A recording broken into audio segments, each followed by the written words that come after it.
ọ nwere abụ m chọrọ ịbụtụ tupu m kwuo ihe m chọrọ ikwu.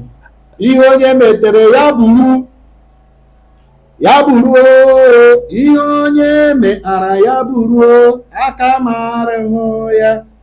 Ihe mefiele metelu ya bụrụ ya bụrụ ihe mefiele metelu ya bụrụ aka mmadụ hụ ya. Ihe mefiele metere ya bụrụ burunu ya o emefiele imetegbule aka anyị arịhụ ya. Mgbe ị mere anyị achọma naira achọma heu emele ihe metere iburule n'ihe aka anyị arịhụ ya o. Emefiele emetegbule otu o metegbule atọ meta nnọ meta isii emefiele emetegbule otu lee aka anyị arịhụ ya.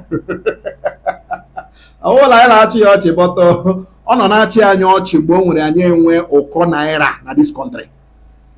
Emefiele nọ na-achị mụ na gala abụọ ọchị ọ nọ na-asị look at them n'elu ndị amadịghị ala akọ. Nwanne mụ na gị na-aba m otu anyị siri taa ahụhụ na this country. Even ọ na-ewute m na the 6 count charges emechara reduce this thing from 20 self ọ nọghị ya the 6 count charges emechara reduce from 20 reduce way to 6. Ihe this man mere mụ na gala abụọ mgbe anyị bịara na-azụ naira azụ anyị bịara na-azụ odu naira asị anyị were odu naira anyị ji ewega bank. Even at a point ndị bank mechara reject ya odu naira mụ na gala abụọ wegarala to them. Mụ na gị na abụọ mechara were ego anyị na-azụ ego Nigeria anyị ji naira azụ naira. Ihe a na-emebe mbụ in the history of this country. Emefiele merie. Nwanne onye mere eji zụọ naira na Nigeria? Emefiele. Onye mere ndị mmadụ ji gba aghara Nigeria ji gba aghara mmadụ ji tie mkpu ezinụlọ ji degbuo onwe ha n'akwa? Onye merie? Emefiele merie. Ugbu a on his way to Kuje. On his way to Kuje. Ka m play this video ka ịhụ ka ọ na-aga Kuje ka ọ hapụ ịdị ka ọwụ anyị just na-ekwu ya. As I'm talking to you now akwụọla isi na mkpọrọ Kuje. Ngwa watch ya the video.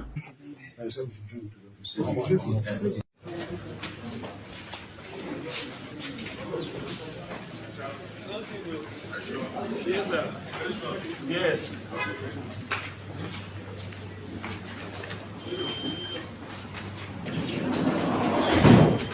Aghọtala ihe m na-ekwu ọ bụ na ahụ na ya na agawala Kuje.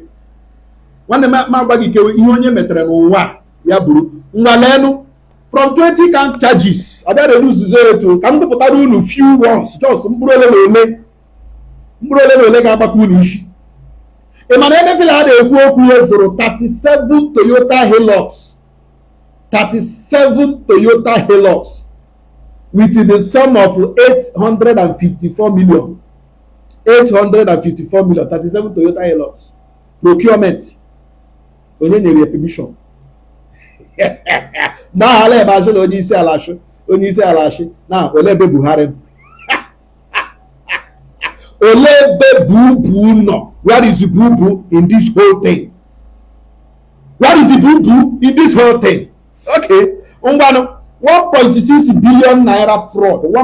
We are not talking of million here, we are talking of billions. Ụgbọala ọzọ this man zụrụ between 2018 and 2020 o mefuru 1.2 billion. We are talking of ezigbo ego. These are just the few ones. Ihe m ji ekwupụta these few ones wo maka ndị ka nọ na ndị ọrụ gọọmenti, public servants, civil servants, ndị lachi after all arụgala m gọvanọ, after all arụgala m president. Nwanne mgbe ọ ga-esu you will not see the president, they will come for you. Ihe mgba gị wee show mgbe ọ ga-esu ịhụ na that figures ị nọ na-echange, ịhụ na ihe ndị ahụ ị nọ na-eme na-asị na ịchọga ka akpọga ezigbo mmadụ, ka president kpọga ezigbo mmadụ, ka gọvanọ kpọga ezigbo mmadụ, gị lee ego ministry ala ya n'iyi, lee ego gọọmenti ala ya n'iyi. Mgbe ọ ga-esu, when government and the law will come for you, the president will not be there to save you, the governor will not be there to save you. Lenu ọkwa Kuje ka ọ na-aga na olee ebe ubu ọ nọ na Daura aṅụ tii bubu nọ Daura aṅụrụje tii. Ọ gara agụrụ ya na news, n'ahụ ya na newspaper, n'ahụ ya na akụkọ ọshịrị na Emefiele agaala mkpọrọ. Na-aghọta ebe anyị na-eje ihe niile anyị na-ekwu ebe a jiri ekpọrọ ihe, jiri ebe enwe sens. You know, go director of a ministry, director of an agency, general manager, this and that. When that man who governor, no president, I got what you take to come and account for him. Be wise. Be wise. You know, all the kind of some states, again, some people, make I say that governor like it, I say that president like it. When the time comes, I got what president, I got what governor. Gị ka a ga-ejide na-aghọta ebe anyị na-eje, gị ka a ga-eme gịnị, gị ka a ga-ejide na imefeele imere mmefe na-ekweghị mgbagharụ, imele mmefe megide mmụọ nsọ, lekwe ka a na-akụ gị isi lakụje. Be warned. Ndị ka gọvanọ hụ m n'anya, ka prezidenti hụ m n'anya, wọchị emefe, ọ na-aga kuche.